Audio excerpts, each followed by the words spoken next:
Viewers, আপনারা সবাই কেমন আছেন? আশা করি ভালো আছেন। আজকে আমি আপনাদের সাথে চিকেনের খুবই মজার একটি রেসিপি শেয়ার করতে যাচ্ছি। গতানুগতিকভাবে আমরা যে চিকেন রান্না করি, আজকের চিকেনটি একটু অন্যরকম করে রান্না করব। চলুন দেখে নেওয়া যাক। আমি এখানে 700 গ্রাম চিকেনের বুকের মাংস নিয়ে নিয়েছি। আপনারা গোটা চিকেন এভাবে করতে পারেন, কোনো অসুবিধা নেই। এখন দিয়ে দিলাম গোলমরিচের গুঁড়া, কাশ্মীরি লাল মরিচের গুঁড়া, হলুদের গুঁড়া, লবণ আর টক দই। সবগুলো একত্রে খুব ভালো মতো মিশিয়ে ম্যারিনেট করে রাখবো 1 ঘন্টার জন্য। তবে 30 মিনিটও রাখতে পারেন সময় কম থাকলে।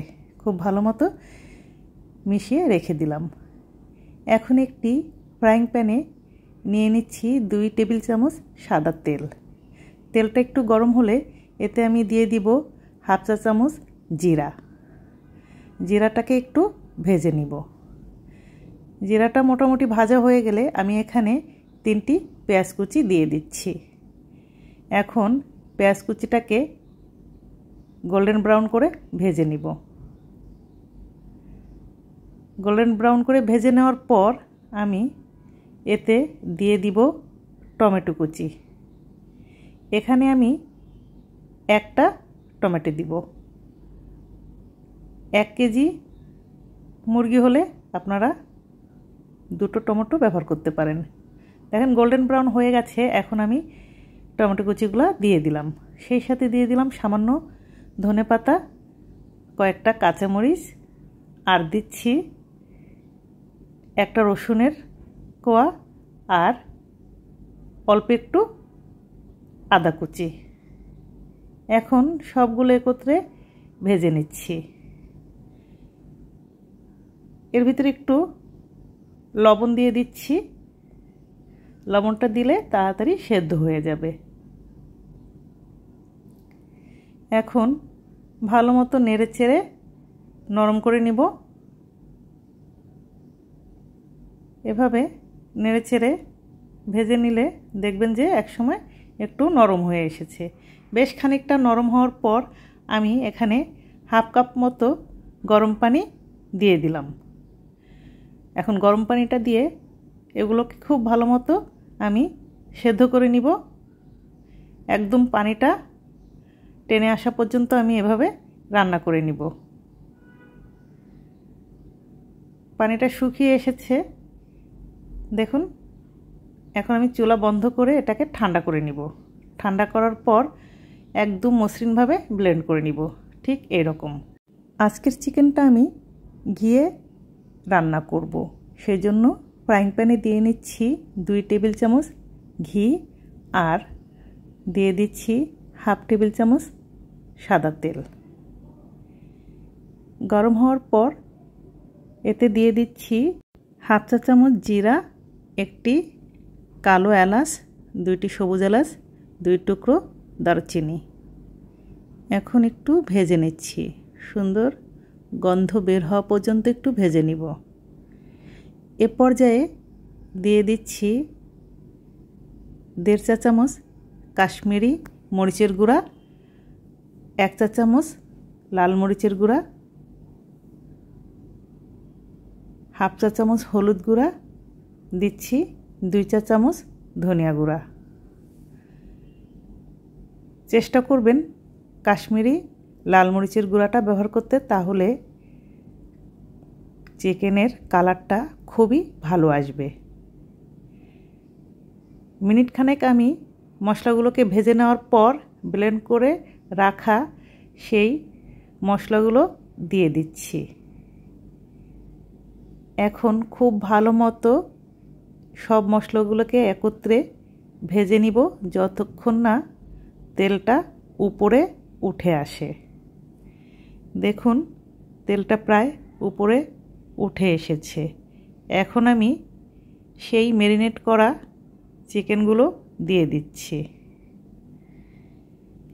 এখন চুলার তাপটা একটু বাড়িয়ে দিয়ে চিকেনটাকে আমি 3 থেকে 4 মিনিট খুব ভালো মতো একটু রান্না করে নিব।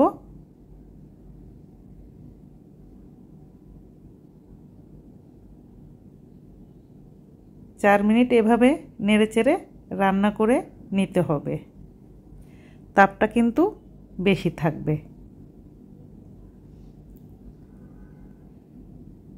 4 মিনিট এভাবে নেড়েচেড়ে রান্না করার পর আমি এতে দিয়ে দিব গরম পানি। তরকারিতে অবশ্যই গরম পানিটা ব্যবহার করবেন, তাহলে তরকারির স্বাদটা খুব ভালো আসবে। এখানে আমি এই মগের 1.5 মগ গরম পানি ব্যবহার করব। 1 মগ দেওয়ার পর একটু নেড়ে দিয়ে আবারও 1/2 মগ গরম পানি আমি দিয়ে দিচ্ছি। খুব ভালো মতো নেড়ে চেড়ে ঢাকনা দিয়ে আমি এই তরকারিটাকে রান্না করব যতক্ষণ না চিকেনগুলো সেদ্ধ হয়। চুলার তাপটা কিন্তু আমি মিডিয়ামে করে দিয়েছি। প্রায় 15 মিনিট পর ঢাকনা খুলে আমি লবণটাকে একটু চেক করে নিচ্ছি। আমার মনে হচ্ছে একটু লবণ দিতে হবে। আমি এখন একটু লবণ দিয়ে দিচ্ছি। লবণটা আপনারা আপনাদের স্বাদ মতো ব্যবহার করবেন। চিকেনটা প্রায় হয়ে এসেছে। এ পর্যায়ে আমি দিয়ে দিচ্ছি 1/2 চা চামচ গরম মশলার গুঁড়া, 1/2 চা চামচ রোস্টেড কাসুরি মেথি আর একটু ধনেপাতা কুচি। এখন খুব ভালো মতো নেড়ে চেড়ে আরও মিনিট 2 আমি চুলায় রেখে দিব। গ্রেভিটা বেশ ঘন হয়ে এসেছে। আমি এই রকম ঘনত্বের গ্রেভিতেই চিকেনটা নামিয়ে নিব।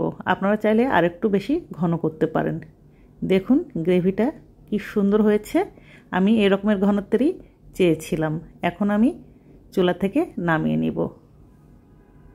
এইভাবে চিকেন রান্না করলে যারা চিকেন খায় না তারাও কিন্তু আঙুল চেটে খেয়ে নেবে। এতটাই সুস্বাদু হয় এই রেসিপিটি। আপনারা কিন্তু বাসায় একবার ট্রাই করে দেখবেন। এখন আমি পরিবেশন করে দেখাচ্ছি। দেখুন কালারটা কি সুন্দর এসেছে আর গ্রেভিটাও কত চমৎকার হয়েছে। আশা করি আজকের রেসিপিটি আপনাদের ভালো লেগেছে। আজকের রেসিপি ভালো লাগলে অবশ্যই কিন্তু আমাকে লাইক কমেন্ট করবেন আর আমার পেজটাকে ফলো করে দিবেন। ইউটিউব থেকে দেখলে অবশ্যই আমার চ্যানেলটাকে সাবস্ক্রাইব করবেন। আর ভালো লাগলে অবশ্যই কিন্তু ফ্যামিলি এবং ফ্রেন্ডসদের সাথে আমার রেসিপিগুলো শেয়ার করে দিবেন। ঠিক আছে? এই চিকেনটা আপনারা সাদা ভাত, পোলাও, নান, পরোটা সব কিছু দিয়েই খেতে পারবেন। শুধু শুধু খেতেও এই চিকেনটা দুর্দান্ত স্বাদের। আপনারা কিন্তু বাসায় একবার ট্রাই করে দেখবেন। ভিউয়ার্স, আজকে এ পর্যন্তই। সবাই খুব ভালো থাকবেন, আমার জন্য দোয়া করবেন। আবারও আপনাদের সাথে কথা হবে। আল্লাহ হাফিজ।